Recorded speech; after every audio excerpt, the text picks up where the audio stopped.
మిగ్దల్ లేక మగ్దాలా, మగ్దలేనా మరియా.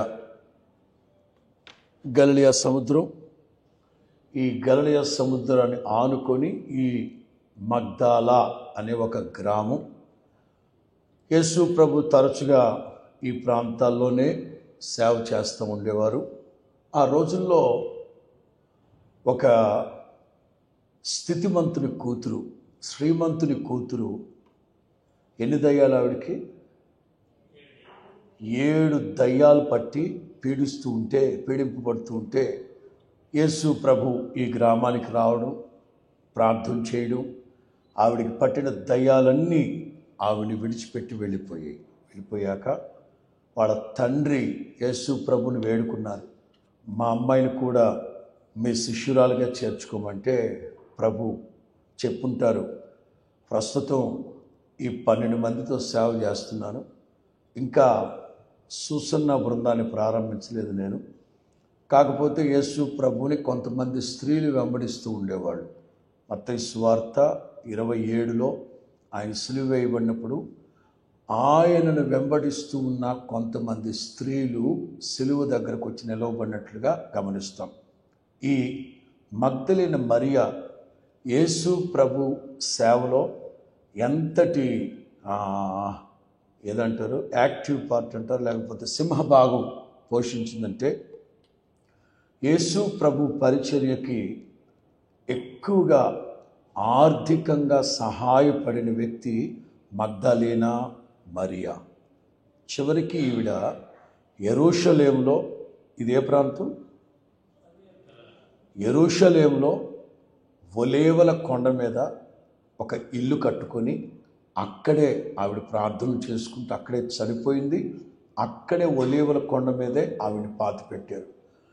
గత నాకు తెలిసి 25-30 సంవత్సరాలుగా తవ్వకాలు జరిగి 2019 మేము వచ్చినప్పుడు గుర్తుపట్టినట్టుగా చెప్పారు. 2020 కరోనా టైంలో ఇవన్నీ తవ్వకాలు తవ్వి 2020-21 2 సంవత్సరాల్లో ఈ చర్చి, ఈ గెస్ట్ హౌస్లన్నీ కట్టారు. ఇంకా దేవునికి మహిమ కలగాలంటే ఈ చర్చి ఓపెన్ చేసింది మన హోసన్నా మినిస్ట్రీసే. మొట్టమొదటి బ్యాచ్ కింద మనకే ½ అన్ అవర్ టైం ఇస్తే మేమందరం వచ్చి దీన్ని ప్రార్థనతో ప్రారంభించాం. మనమందరం కలిసి ఓ పాట పాడుకుందాం. కృపా సత్య సంపూర్ణుడా, సర్వలోకానికే చక్రవర్తివి నీవే యేసయ్యా, సర్వలోకానికే చక్రవర్తివి నీవే యేసయ్యా, నా సన్మానానికే మహనీయుడవు నీవేనయ్యా, మహనీయుడవు నీవేనయ్యా, నా సన్మానానికే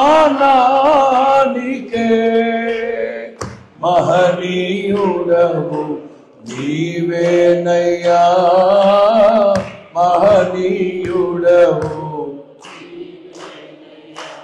అర్థమా? నూతన క్రియను చేయుచున్నానని నీవు సెలవీయగా, నా కన్నీటి జీవితమే సుఖ సౌఖ్యము కాగా, నూతన క్రియను చేయుచున్నానని నీవు సెలవీయగా,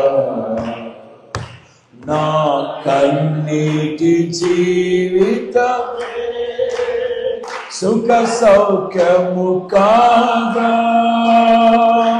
నారణ్య రోదన ఉల్లాసముగా మారిపోయేనే. అందరూ నారణ్య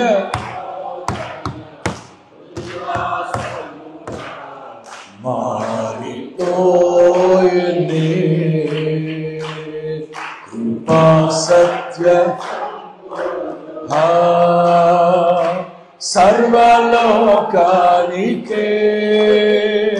చక్రవర్తివి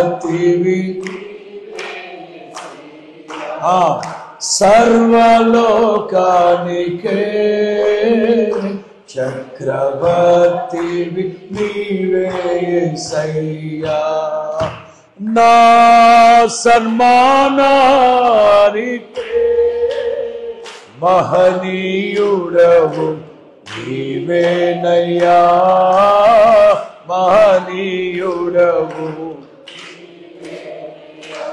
నా సన్మానానికే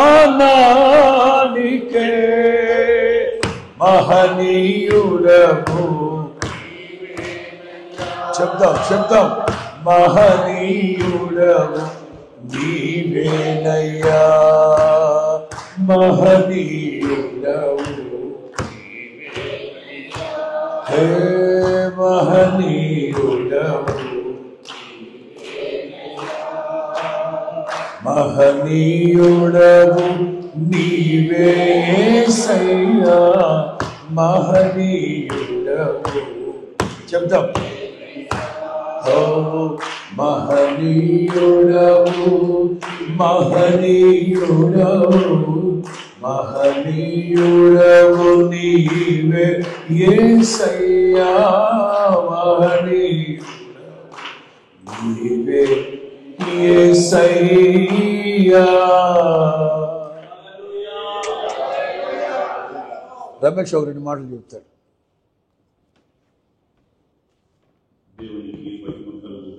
ఆమేన్. చూపించి ఈ స్థితిలో ఆయన స్థుతించే భాగ్యాన్ని ప్రభు మనకు అనుగ్రహించాడు.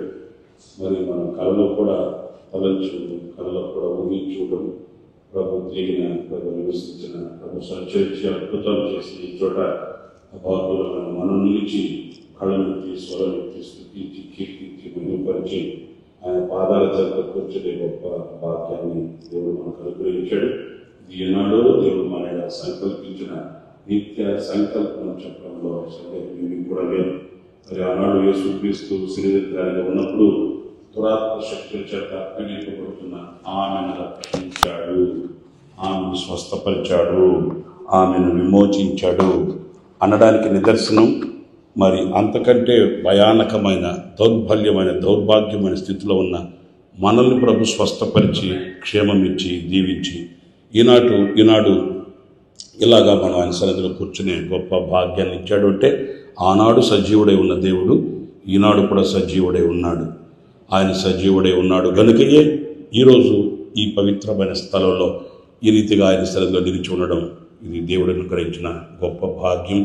ఈనాడే కాదు, ఆయన రాకడ పర్యంతరం కూడా మన ఎడల ఆయన అద్భుతాలు చేయగలిగిన దేవుడు, ఆశ్చర్యమైన కార్యాలు చేయగలిగిన దేవుడు.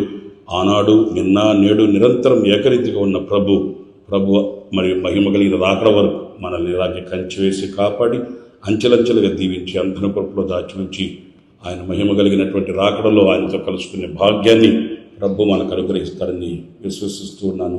దేవుడు మనకు అనుగ్రహించిన గొప్ప ధన్యతను బట్టి శిరస్సు వంచి ప్రభుకు నమస్కరిస్తున్నాను. ప్రభుకు మహిమ కలుగుగాక.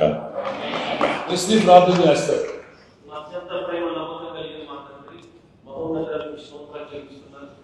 ఈ పరిశుద్ధమైన స్థలంలో ఆయన సేవకులు కలిగినట్లుగా రావడానికి మా దగ్గర ఏ యోగ్యత లేకపోయినా ఈ మహాత్మను బట్టి ఇక్కడ నిలబెట్టినందుకు స్తోత్రాలు చెల్లిస్తున్నాను. నిజంగానే మేము కల్లో కూడా అనుకోలేదు ప్రభు ఈ ప్రాంతాలు సందర్శిస్తామని. స్వయంగా మీరు తిరిగినటువంటి ప్రాంతం, మీరు స్వస్థపరిచిన ప్రాంతం, మీరు ప్రకటించిన ప్రాంతాలు అడుగుపెట్టి ప్రకటించారు. ఇక్కడి నుంచి ఏదైనా నూతన కృప మేమందరం పొందుకునే భాగ్యం ఆయన ఎలాగైతే మీ పాదాలు పట్టుకుందో ప్రభావ మేము కూడా ప్రార్థనలో పాదాలు పట్టుకున్న అనుభవం మా కలుగునగా ప్రార్థన చేస్తున్నాం. సేవకులు పలుకుతున్న ప్రతి మాట యేసునామములో మా ఇంద్రులలో నిలుచుండగా ప్రార్థన చేస్తున్నాం. యేసునామములో ప్రార్థించి మనమని పొంది ఉన్నాం తండ్రి.